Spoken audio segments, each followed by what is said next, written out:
Existem três realidades espirituais sem as quais nenhum ser humano encontra paz.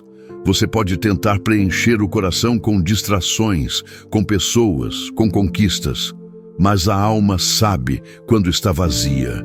Há uma inquietação que nem o sono tira, um buraco que nenhum sucesso tapa. E a verdade é simples. Se faltar essas três coisas, o espírito vive em tempestade, mesmo quando o mundo ao redor parece calmo. Mas quando elas entram no coração, até o deserto vira descanso. Agora, eu quero que você abra comigo, se puder, no capítulo 9 do livro de Hebreus. O capítulo 9 do livro de Hebreus. E eu vou chegar ao texto um pouco mais tarde. Eu quero falar nesta noite sobre o assunto. Três coisas das quais você não pode prescindir. Três coisas das quais você não pode deixar de lado. Meu pai não era um homem pobre. Ele não era um homem rico. Ele seria chamado de classe média. Ele fazia o que quer que se pudesse fazer em uma fazenda de terra vermelha de 80 ou 120 hectares na Carolina do Norte. Eu nunca olhei a conta bancária dele, nunca soube quanto ele ganhava. Parecia que sempre havia o suficiente na mesa. E nós sempre tínhamos um terno de roupa por ano e tomávamos 5 centavos de sorvete todo sábado à noite. E nós nos saíamos muito bem. Olhe para os Waltons. Você verá um pouco de como vivíamos naquela época, nas montanhas da Carolina do Norte. Você sabe, Immanuel Kant disse certa vez, um homem é rico não pelo que possui, mas pelo que pode dispensar. Você não é rico pelo que possui, mas pelo que pode dispensar. Eu sempre me lembrei dessa frase. E como estamos entrando em uma recessão, acho que já estamos nela. Ou uma depressão, seja lá como você chama isso em que estamos, você ficaria surpreso com o que pode dispensar. Talvez tenhamos que voltar a viver como vivíamos quando eu era menino. Mas eu lhe digo, você podia andar pelas ruas de todas as cidades ali ao redor e não teria medo de ser agredido ou assaltado. Você nunca ouvia falar de um estupro? Acho que aconteciam, mas eu nunca ouvi falar deles. Não me lembro de ter ouvido falar de um assassinato em nossa comunidade e, de alguma forma, nós, crianças, pensávamos que éramos as pessoas mais felizes do mundo e tínhamos que trabalhar das 3 da manhã até o pôr do sol. Minha mãe sempre servia o café da manhã às 5h30 todas as manhãs e nós não sabíamos o quão mal estávamos. Agora, a Bíblia diz que há pelo menos 3 coisas das quais você não pode prescindir. Se quiser ter alegria, paz, segurança, seus pecados perdoados e saber que vai para o céu. Quais são elas? A primeira está em Hebreus 9:22. Sem derramamento de sangue não há perdão. Sem derramamento de sangue não há perdão, em outras palavras. Se Jesus Cristo não tivesse ido à cruz e derramado seu sangue pelos seus pecados, você nunca poderia ter perdão. Você seria uma alma perdida sem derramamento de sangue. Não há perdão porque de Gênesis a Apocalipse, sangue é derramado. E porque Levítico 17:11, Moisés disse, porque a vida da carne está no sangue. E eu vô-lo tenho dado sobre o altar para fazer expiação pelas vossas almas. Porque é o sangue que faz expiação pela alma. Agora, se você for uma pessoa comum, você tem cerca de 5 litros de sangue circulando em seu corpo a cada 23 segundos. O sangue carrega o lixo para fora sem contaminação. É a substância mais misteriosa de toda a anatomia. Ninguém sabe exatamente tudo sobre o sangue, e todos nós somos relacionados pelo sangue. Você pode ser um homem negro, um homem pardo, um homem amarelo. Seja qual for a sua origem, você está relacionado a mim pelo sangue. Nosso sangue pode, se for do mesmo tipo, ser trocado entre as raças. A Escritura diz, Deus fez de um só sangue todas as nações dos homens para habitarem sobre a face da terra. Quando eu recebo uma transfusão de sangue, como já recebi em várias ocasiões quando fiz operações, eu não perguntei qual era a cor da pele do homem de quem saiu aquele sangue. Eu só quero que entre o mais rápido possível. nosso sangue. Nós somos relacionados.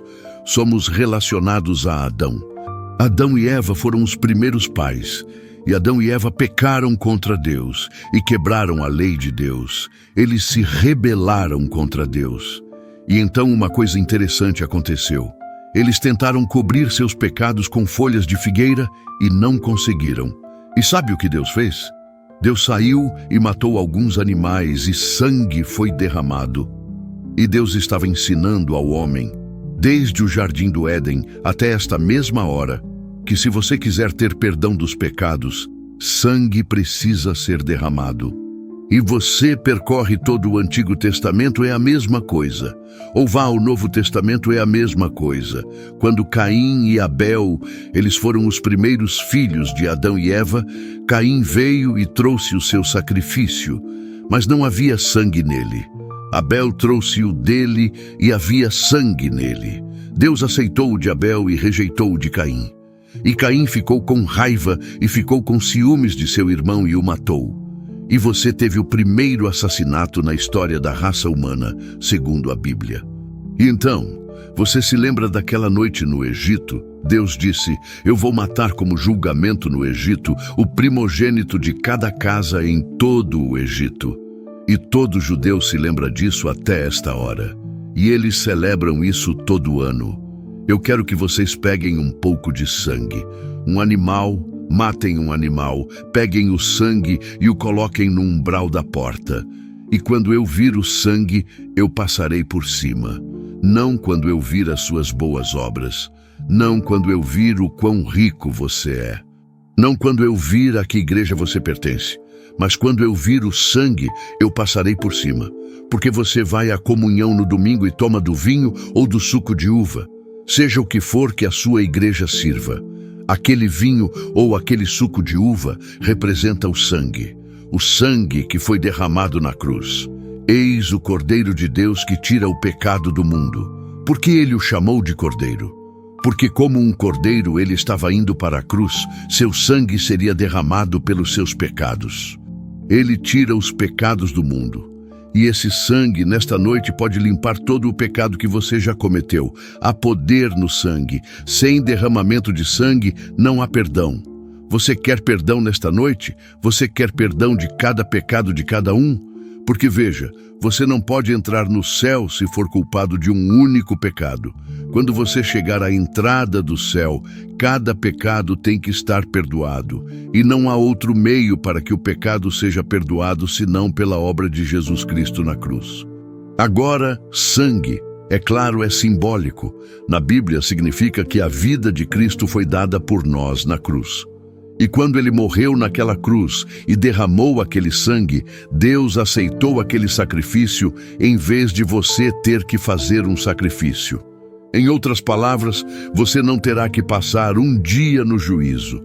Você não terá que passar um dia sequer no inferno. Você será perdoado como se nunca tivesse pecado pelo sangue. Sem derramamento de sangue, não há perdão. Sabendo que não fostes resgatados com coisas corruptíveis como prata ou ouro, mas com o precioso sangue de Cristo, como de um cordeiro sem defeito e sem mancha. Uma das músicas mais populares há alguns anos era Oh, Happy Day When Jesus Washed My Sins Away. E em Apocalipse 12 lemos, eles o venceram. Como? Pelo sangue do cordeiro. Sem derramamento de sangue não há perdão. Jesus pagou o resgate. Eu li outro dia sobre esse playboy italiano que foi sequestrado. E eles o estão mantendo agora por um resgate de 16 milhões de dólares. E há uma música popular agora também que diz, você não paga o resgate. Mas se Jesus não tivesse estado disposto a ir para aquela cruz e pagar o resgate com o seu próprio sangue, você não poderia ser salvo. Você não poderia ter perdão. E na cruz, Deus está dizendo algo para todos nós. Ele está dizendo, eu te amo, eu te amo, eu te amo, eu te amo, eu te amo tanto que estou disposto a ver meu único filho morrer. Os anjos não podiam acreditar. Eles puxaram suas espadas, 72.000 deles, prontos para vir e varrer todo este planeta para o esquecimento e resgatar o Filho de Deus.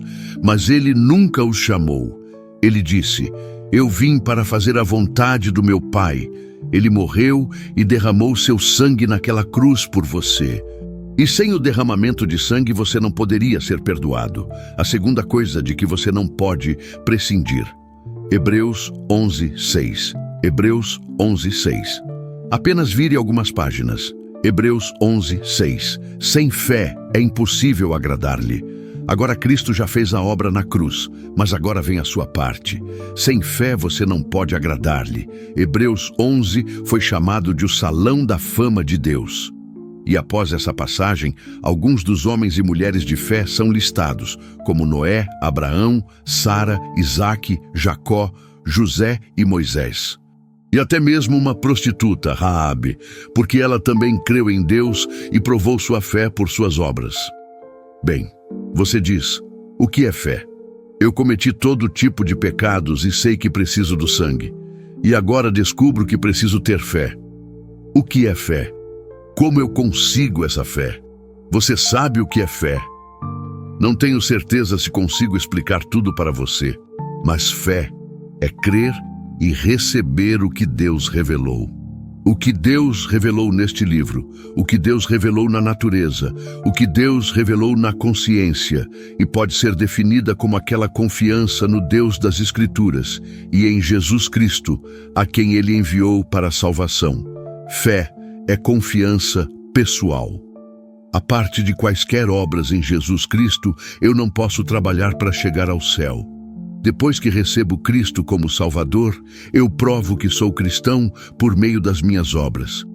Mas você não pode fazer uma única coisa para ganhar 1 minuto sequer no céu.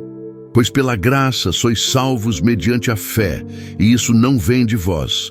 É dom de Deus, não por obras, para que ninguém se glorie. Mas aquele que não trabalha, mas crê naquele que justifica o ímpio, a sua fé lhe é imputada como justiça. Minha salvação não depende nem 1% do que eu faço ou sou. Ela depende inteiramente da obra de Jesus Cristo na cruz e do fato de que eu o recebi como meu Senhor e meu Salvador. Mas depois que sou salvo, estou pecando a cada minuto e a cada dia. Se não estou trabalhando para o meu Salvador e permanecendo nele, e fé sem obras é morta, disse Tiago. Agora, a Bíblia ensina que a fé é a única maneira de se aproximar de Deus, pois aquele que se aproxima de Deus deve crer que Ele existe, e a Bíblia nos diz que a fé é um mandamento. Jesus disse: tende fé em Deus, e isso é um imperativo lá em Mateus ou Marcos 11, e então em outra ocasião João disse: e este é o seu mandamento. Este foi o mandamento de Jesus, que creiamos no nome de seu Filho Jesus Cristo. É um mandamento. Deus ordena a você, Ele ordena a você, Ele lhe dá uma ordem. Creia, creia, creia, creia. Crê no Senhor Jesus Cristo e será salvo. Não há outra maneira pela qual você possa se aproximar de Deus. Nenhuma outra maneira pela qual você possa conhecer a Deus. Nenhuma outra maneira pela qual você possa entrar em contato com Deus, exceto através da fé. Portanto, sendo justificados pela fé, temos paz com Deus, por meio de nosso Senhor Jesus Cristo. Romanos 5:1. O que é fé? A recepção do Evangelho, confiança em Deus e em sua palavra, estando confiantes nesta mesma coisa. Uma dependência total de Cristo para o nosso perdão e para o cumprimento em nossas vidas. Você já ouviu a história de John Paton, o grande missionário nas Novas Hébridas? Ele estava traduzindo as Escrituras tentando aprender a língua deles. E ele não conseguia traduzir a palavra fé. E ele trabalhou nisso por meses e meses e meses e não conseguia encontrar uma palavra para a fé. E um dia ele viu um homem deitado em uma cadeira reclinável baixa que sustentava o peso de todo o corpo. E John Paton disse: "O que você está fazendo?" "Estou reclinando. Eu encontrei minha palavra para a fé. É reclinar-se em Jesus. E foi assim que ele traduziu: porque Deus amou o mundo de tal maneira que deu o seu Filho unigênito, para que todo aquele que reclinar todo o seu peso sobre ele não pereça, mas tenha a vida eterna. Aquele que reclina todo o seu peso sobre ele não é condenado, mas aquele que não reclina todo o seu peso sobre ele já está condenado, porque não reclinou todo o seu peso sobre o nome do unigênito Filho de Deus. Você já reclinou todo o seu peso sobre Cristo e somente sobre Cristo? Ou você está contando um pouco com a sua própria bondade e contando um pouco com a religiosidade? Eu não posso vir aqui a uma igreja, sentar em um banco e me reclinar sobre o banco e dizer: estou salvo, este banco está me salvando. Não, não está. Você se reclina sobre Cristo. Sua fé está em Cristo, a pessoa do Senhor Jesus Cristo. Isso é fé.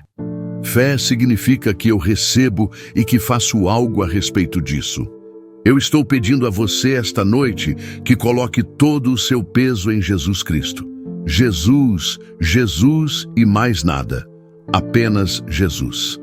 E então, a terceira coisa de que você não pode prescindir. Primeiro, sem o derramamento de sangue não há perdão de pecados. Segundo, sem fé você não pode agradá-lo. Terceiro, porque sem mim nada podeis fazer. João 15:5. Sem mim nada podeis fazer.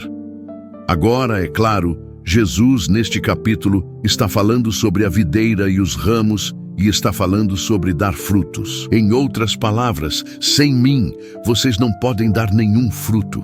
Depois que você vem a Jesus Cristo como seu Salvador, sabe o que acontece? O Espírito Santo vem habitar no seu coração. Agora, o Espírito Santo é o representante do Senhor Jesus. Jesus Cristo está à direita de Deus Pai. Ele foi embora. Ele enviou o Espírito de Deus aqui para esta terra. No momento em que você recebe Cristo, no momento em que você coloca todo o seu peso sobre Cristo, o Espírito de Deus vem habitar dentro de você. E ele vive através de você e em você. E ele vive a vida cristã através de você.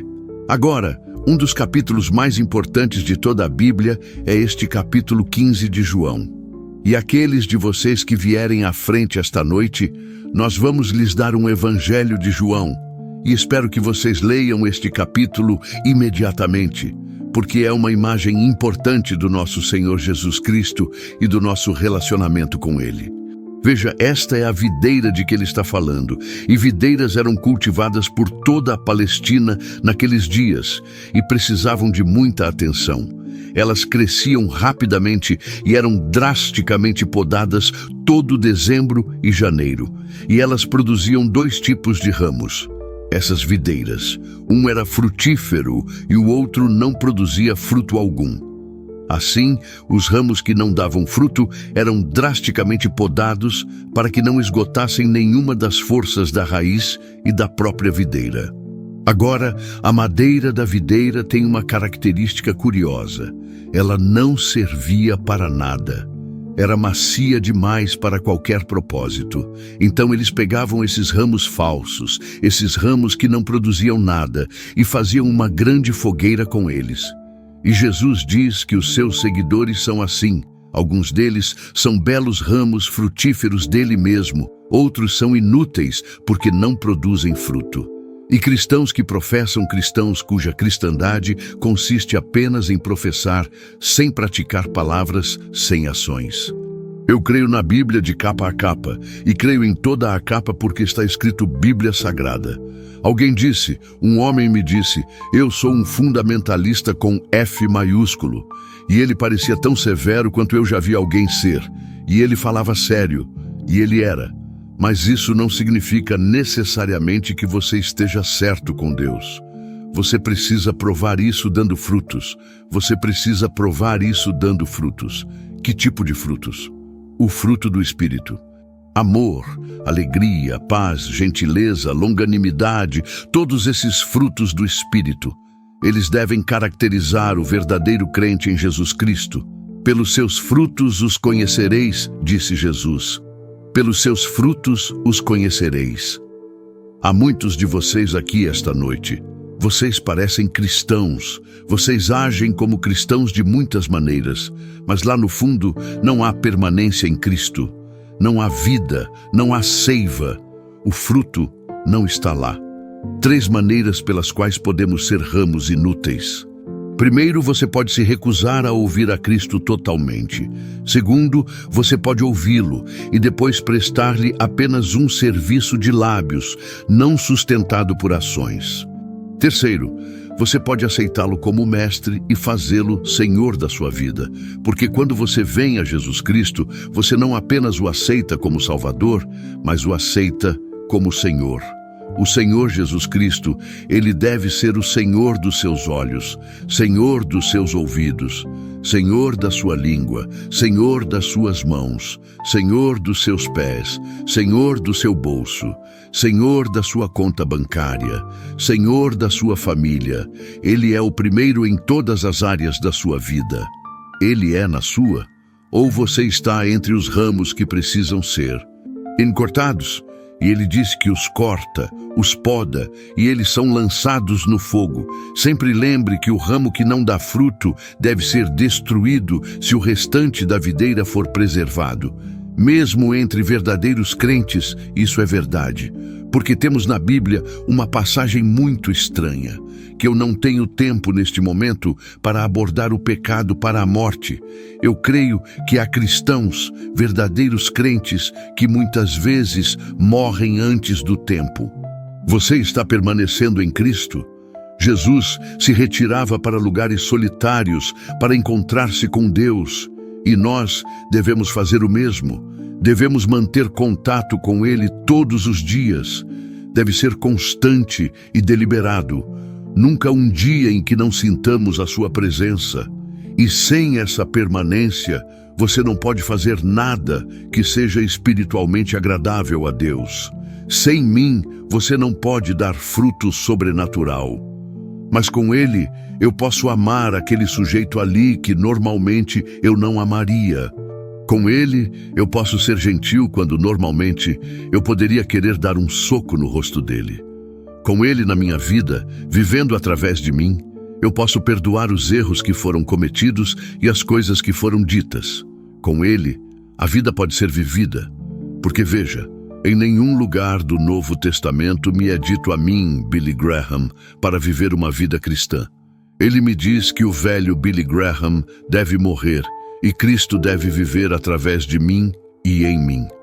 Ele é quem vive através de mim. Se eu estou diariamente, momento a momento, permanecendo nele, é a seiva dele que me dá a força e a vida espiritual que eu preciso ter. Pelos seus frutos os conhecereis. Sem o derramamento de sangue não há perdão. Sem fé eu não posso agradá-lo. Sem mim nada podeis fazer. Eu vou pedir a você esta noite que receba Cristo no seu coração. Deixe que Ele perdoe os seus pecados.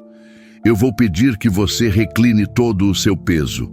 Talvez você já tenha colocado 90% do seu peso, mas eu estou pedindo hoje à noite todo o seu peso sobre Cristo. Eu estou pedindo hoje à noite que você o faça Senhor, assim como o Salvador da sua vida. Você pode ser membro da melhor igreja da cidade, mas você realmente precisa de Cristo no seu coração. Você pode não ser membro de nenhuma igreja. Quem quer que você seja e o que quer que você seja, eu vou pedir que você se levante do seu lugar agora mesmo. Centenas de vocês, levantem-se e venham ficar aqui na frente desta plataforma e digam: eu quero Cristo no meu coração, eu quero perdão e eu quero colocar todo o meu peso sobre Ele. E depois que todos vocês tiverem vindo e estiverem aqui, eu vou dizer uma palavra a vocês e fazer uma oração com vocês. Nós vamos lhes entregar alguns folhetos. Então, vocês poderão voltar e se reunir com seus amigos. Se você veio com amigos ou parentes, ou veio num ônibus, eles vão esperar. Não vai demorar mais do que um momento neste estádio. Venham rapidamente. Gente, agora, centenas de vocês, de todos os lugares. Você pode estar no coral e ter cantado todas estas noites, mas você não tem certeza de que Cristo está no seu coração? Venha, nós vamos esperar. Como vocês que estão assistindo pela televisão, podem ver as centenas de pessoas aqui, na Universidade do Novo México, que estão vindo para fazer o seu compromisso com Jesus Cristo.